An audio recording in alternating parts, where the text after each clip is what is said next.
Hello साथियों, कैसे आप सभी। मैं राम एक बार फिर से आप सभी साथियों का आपके अपने परिवार आर के गांधी में हार्दिक स्वागत करता हूं। साथियों, ये हमारी आज सीरीज है हिंदी वर्णमाला का तीसरा पार्ट है। ठीक है, पिछले 2 पार्ट हो चुके हैं। यदि आपने नहीं वीडियो पिछले 2 वीडियो देखें तो आप ज़रूर देखें वीडियो, तो बहुत मज़ा आएगा। ठीक है, आज हमारे 80 तक 2 पार्ट हो चुके हैं। एक पार्ट हुआ, पहला पार्ट 1 से 40 तक, और दूसरा पार्ट हुआ 40 से 80 तक।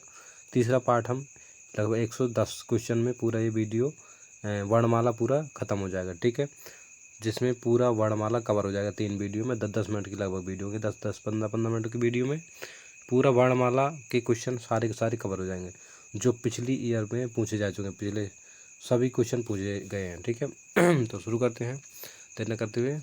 और बहुत मोस्ट इम्पोर्टेंट होने वाला वीडियो आपको देखना है कि 30 क्वेश्चन में से आपको कितने क्वेश्चन इसमें बन रहे हैं। ठीक है, 30 क्वेश्चन में आपको यदि इसमें 20 क्वेश्चन ही बन रहे हैं ना, तो समझ लो कि हिंदी वर्णमाला आपका बिल्कुल कंप्लीट है। ठीक है, तो शुरू करते हैं। पहला क्वेश्चन है हिंदी ये क्या हो रहा, हिंदी शब्दकोश में छ का क्रम किस वर्ण के बाद आता है। ठीक है, तो इसका आंसर क्या हो जाएगा, हमारा option A is the right answer. छ का क्रम किस बाद आता है, तो का के बाद आता है। हमारा छ का क्रम किस वर्ण के बाद आता है, तो का के बाद आता है। नेक्स्ट क्वेश्चन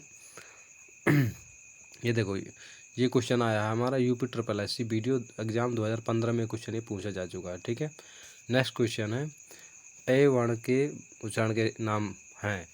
क्या है, करा कि ए के उच्चारण स्थान का नाम है। ए किस में उच्चारण होता है, तो तालब। ऑप्शन सॉरी कंठ तालब। यानी कि बनता किससे, ए किससे बनता है, पहले तो ये बताइए ए किससे बनता है। तो ये हमारा बनता आ और ई से, आ और ई से बनता ए। ठीक है, और आज जो आ का उच्चारण स्थान क्या होता है, कंठ होता है। आ का उच्चारण स्थान कंठ होता है और ई का उच्चारण स्थान होता है हमारा तालु। तो दोनों मिलाकर क्या हो जाएगा, कंठ तालब। तो option D is the right answer. ये भी पूछा गया है यूपी ट्रिपल एससी वीडियो 2015 में क्वेश्चन ये पूछा जा चुका है। नेक्स्ट क्वेश्चन हमारा निम्नलिखित में से कौन सा वर्ण अंत्यस्थ नहीं है। अंत्यस्थ नहीं है, ठीक है, तो कौन सा अंत्यस्थ नहीं, ये भी अंत्यस्थ है। या रा लावा, या रा लावा ये अंत्यस्थ है, ये लेकिन हा अंत्यस्थ नहीं है। तो option B is the right answer हो जाएगा। नेक्स्ट क्वेश्चन है हमारा, आगे चलते हैं। घोष अघोष वर्ण कौन सा है, अघोष वर्ण कौन सा है। अघोष अघोष बाकी सब सघोष हमने क्या कहा कि अघोष अघोष बाकी सब सघोष, यानी कि पहला दूसरा घोष और बाकी सब घोष, यानी कि चा छा जा, चा छा जा, यानी कि जा हमारा क्या, हमारा ये तो घोष वर्ण है। ठीक है, तो उसमें पूछ रहा है कि अघोष वर्ण कौन सा, तो ये नहीं होगा। ठीक है, इसके बाद आ हमारा क्या हो जाएगा, ये भी अघोष वर्ण है और हा भी अघोष वर्ण है। तो ऑप्शन सा हो जाए, डी हो जाएगा। Option D is the right answer है। यानी कि अघोष वर्ण कौन से होते हैं, जिसमें ज़्यादा श्वास मतलब हवा ज़्यादा निकले। ठीक है, मुंह से हवा ज़्यादा शा शा शा शा, यानी कि हवा ज़्यादा निकले मुंह से, तो ये हमारा अघोष वर्ण कहलाता है। नेक्स्ट क्वेश्चन हमारा, हिंदी की तालब ध्वनियाँ हैं हिंदी की तालब ध्वनियाँ हैं, तो क्या है, कंठ तालु, यानी कि का चा चा चा चा की होंगी, चा लाइन की, तो चा छा जा जा यहाँ, चा सीरीज की चा छा जा जा, ये हमारी तालब ध्वनि। Option A is the right answer. UP PCS GIC 2009 में पीजीटी में पूछा गया प्रश्न है, बहुत very very most important question है। ठीक है, नेक्स्ट क्वेश्चन है कौन सी ध्वनि अल्पप्राण है। इसको थोड़ा छोटा कर लेते हैं, बड़ा हो गया। कौन सी ध्वनि अल्पप्राण है, तो अल्पप्राण महाप्राण। ठीक है, यानी पहला तीसरा पांचवा अल्पप्राण होता है। तो देखो का और खा ये तो महाप्राण हो जाएगा, ये तो दूसरे में आता है ना, सेकंड में, तो ये महाप्राण, ये तो होगा नहीं। ठीक है, इसके बाद ता था दा, ता था दा धा, चौथे में होगा, ये भी महाप्राण हो जाएगा। ठीक है, ता था ये भी महाप्राण हो जाएगा। ठीक है, ये भी नहीं होगा। तो option D is the right answer, ता यानी कि पहले में आता है ये। ठीक है, तो option D is the right answer हो जाएगा। ठीक है इसमें आपको भी चेक करना है कि आपसे कितने क्वेश्चन बने हैं। ठीक है, फिर आपको लास्ट में कमेंट करके ज़रूर बताना है कि आपसे कितने क्वेश्चन इसमें बने हैं। हिंदी की स्पर्श घोष महाप्राण और दंत व्यंजन ध्वनि है। Very very most important question है, इंपॉर्टेंट क्वेश्चन है भाई ये।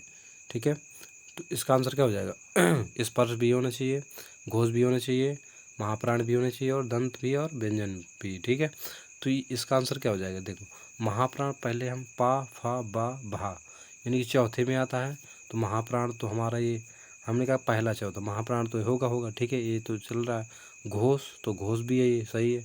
स्पर्श, ठीक है, और स्पर्श के बाद क्या हो जाएगा, व्यंजन भी होने चाहिए, तो व्यंजन भी दंत ता था दा, देखो ता था दा, तो ये तो नहीं होगा भाई, ता था दा में ये तो आएगा नहीं, ना ही हा आएगा, ये दोनों कट चुके, हमारा ता था बचा और दा बचा, ता था दा, ता था दा, यानी कि तीसरे में आ रहा है, तो ये महाप्राण ये भी नहीं होगा, तो option C is the right answer हो जाएगा। ठीक है, महाप्राण यही होगा, था होगा, ता था सेकंड में आ रहा है, महाप्राण भी है, स्पर्श भी है और दंत भी है, तो option C is the right answer हो जाएगा। Very very most important question है। नेक्स्ट क्वेश्चन, हिंदी की स्पर्श घोष स्पर्श होनी चाहिए, घोष महाप्राण ओष्ठ व्यंजन है, तो अब पहले सबसे पहले क्या लिखते हैं, ओष्ठ व्यंजन, ओष्ठ कौन सा है, तो ओष्ठ किस में होगा, पा फा बा भा भा, तो देखो पा की लाइन में कौन से आ रहा है, ओष्ठ आता है, तो पा की लाइन में कोई आ रहा है पा फा बा, तो केवल भा आ रहा है, तो option A is the right, हमें कुछ देखने नहीं, सीधे सीधे हमें सीधे देखना है कि ओस्ट कौन सा है, तो भा है हमारा, लगा देना, कोई ओस्ट और है ही नहीं। ठीक है, तो ये हमारा option is the right answer हो जाएगा। नेक्स्ट क्वेश्चन, इसी प्रकार से परिचय क्वेश्चन किए जाते हैं। ठीक है, ध्यान रखना, निम्नलिखित में से कौन सा स्वर सम्रत है, देखो सम्रत और विव्रत। ठीक है, कौन सा स्वर सम्रत हो जाएगा, तो हमारा ई हमारा क्या हो जाएगा, जिसमें ई जिसमें क्या हो जाएगा, जिसमें कम मुख खुला हुआ है ना। ठीक है, तो option C is the right answer हो जाएगा। ठीक है, हिंदी की मूर्धन ध्वनियाँ हैं, मूर्धन कंठ तालु मूर्धन, यानी कि का चा टा टा टा ठा डा डा, ये हमारी मूर्धन ध्वनि होती है, टा ठा डा डा, तो option B is the right answer. Next question आगे चलते हैं। हिंदी की बा ध्वनियाँ, देखो 91 नंबर क्वेश्चन है, हिंदी की बा ध्वनि है, बा ध्वनि किस प्रकार की ध्वनि है, पा फा बा, यानी कि ओष्ठ है, किस प्रकार की ओष्ठ ध्वनि है, option B is the right answer हो जाएगा। ये UP PCS GIC exam PGT में 2009 में पूछा गया प्रश्न है। नेक्स्ट क्वेश्चन, निम्नलिखित में से दंत ध्वनि है, दंत ध्वनि कौन सी, ता था दादा है, option C is the right answer. Next question, निम्नलिखित में से कौन सी दंतोष्ठ है, दंत है और ओष्ठ है। ठीक है, दंत भी है और ओष्ठ भी है, तो क्या हो जाएगा, वाह वाह वाह वाह, option D is the right answer. Next question, Hindi निम्नलिखित वर्णों में से कौन सा मूर्धन ध्वनियों का है, तो कौन सा है मूर्धन ध्वनि का, कंठ तालु मूर्धन, का चा टा, यानी टा ठा में होगा, तो option B is the right answer हो जाएगा। नेक्स्ट क्वेश्चन, सा ध्वनि का उच्चारण स्थान है, सा ध्वनि यानी तालब में आता है। ठीक है, सा किस में आती है, तालब में आती है, option B is the right answer हो जाएगा। नेक्स्ट क्वेश्चन है, निम्नलिखित में से कौन सा व्यंजन पार्श्विक व्यंजन, पार्श्विक व्यंजन क्या कहलाता है, ला कहलाता है, option B is the right answer हो जाएगा। नेक्स्ट क्वेश्चन है, निम्नलिखित में से कौन एक संयुक्त व्यंजन नहीं है, संयुक्त व्यंजन देखो गया हमारा संयुक्त व्यंजन, ये भी नहीं होगा, ये भी नहीं होगा, ये भी नहीं होगा, तो option B is the right answer. ठीक है, इनको पहले काटना होता है, फिर करेक्ट आंसर लगाना होता है। नेक्स्ट क्वेश्चन, यार अलावा किस प्रकार के किस स्वर के व्यंजन है, यार अलावा, तो ये किस प्रकार और अंत व्यंजन, ये पहले ही पढ़ा चुके हैं, तो option C is the right answer हो जाएगा। नेक्स्ट क्वेश्चन, इसमें टाइम नहीं बर्बाद करना ज़्यादा, ठीक है, ज़्यादा बड़ा वीडियो ना हो जाए इस बार भी। नेक्स्ट क्वेश्चन है, निम्नलिखित में से अर्धस्वर कौन सा है, अर्धस्वर, ठीक है, कौन सा है ये बताना है, तो हमारा अर्धस्वर क्या कहलाता है, या होता है अर्धस्वर या कहलाता है। नेक्स्ट क्वेश्चन, इनमें से कौन संयुक्त व्यंजन नहीं है, संयुक्त व्यंजन नहीं है, तो ये भी संयुक्त व्यंजन है, ये भी संयुक्त व्यंजन है, ये भी संयुक्त व्यंजन है, फा हमारा संयुक्त व्यंजन है, option D is the right answer हो जाएगा। नेक्स्ट क्वेश्चन, इनको काट करके लगाना होता है, बहुत मतलब गलत तो होने के बहुत कम चांसेस होते हैं। ठीक है, यदि कोई क्वेश्चन आता भी नहीं है तो उसको काटना शुरू कर दो। ठीक है, जो नहीं हो सकता उसको काट दो, तो जो होगा वो अपने निकल कर आ जाएगा। ठीक है, यही टिक करने का सही तरीका होता है। ठीक है, नेक्स्ट क्वेश्चन, निम्न में से कौन सा व्यंजन पार्श्विक व्यंजन, तो पार्श्विक व्यंजन क्या होता है, हमारा ला होता है, option C is the right answer. ये तो रटा है ना, ये पार्श्विक व्यंजन। ठीक है, नेक्स्ट क्वेश्चन, भाषा विज्ञान की दृष्टि से ऊ किस प्रकार का स्वर है, ऊ किस प्रकार का, ऊ जैसे बोलते हैं ऊ पश्च संयुक्त स्वर है, किस प्रकार का, तो पश्च संयुक्त है। ठीक है, ऊ पीछे से आवाज़ आती है, ऊ है ना। अब नेक्स्ट क्वेश्चन, वाह का उच्चारण स्थान क्या हो जाएगा, वाह वाह वाह, तो यानी क्या हो जाएगा, दंतोष्ठ हो जाएगा, वाह दंतों में भी लगता है और ओष्ठों से भी, दोनों छूटते हैं ना एक दूसरे से तो दंतोष्ठ हो जाएगा। नेक्स्ट क्वेश्चन, कौन सी ध्वनि महाप्राण नहीं है, कौन सी ध्वनि महाप्राण नहीं है, इसका आंसर क्या हो जाएगा, ध्वनि महाप्राण नहीं, यानी कि महाप्राण नहीं होनी, यानी कि अल्पप्राण होनी चाहिए। देखो का खा गा, यानी कि अल्पप्राण क्या हो जाए, पहला तीसरा पांचवा, यानी पहले में तीसरे में होना चाहिए, पहले में होनी चाहिए या 5 में होनी चाहिए? 5 में तो देखो कोई है नहीं। का खा तो ये तो महाप्राण है, ये तो होगा नहीं। का खा गा घा, का खा गा घा, ये चौथे में तो ये भी नहीं होगा, ये महाप्राण है।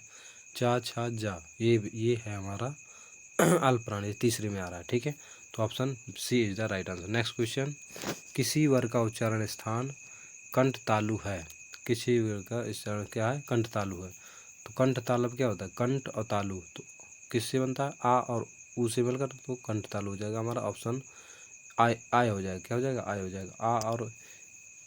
आ और ई मिल करके आय बनता है। ठीक है, तो आ कंठ हो गया और तालु हमारा ई हो गया। ठीक है, ओ कंठोष्ठ यदि होता तो हमारा ओ हो जाता। ठीक है, नेक्स्ट क्वेश्चन, निम्नलिखित में से कौन सा व्यंजन संघर्षी है? कौन सा व्यंजन संघर्षी है?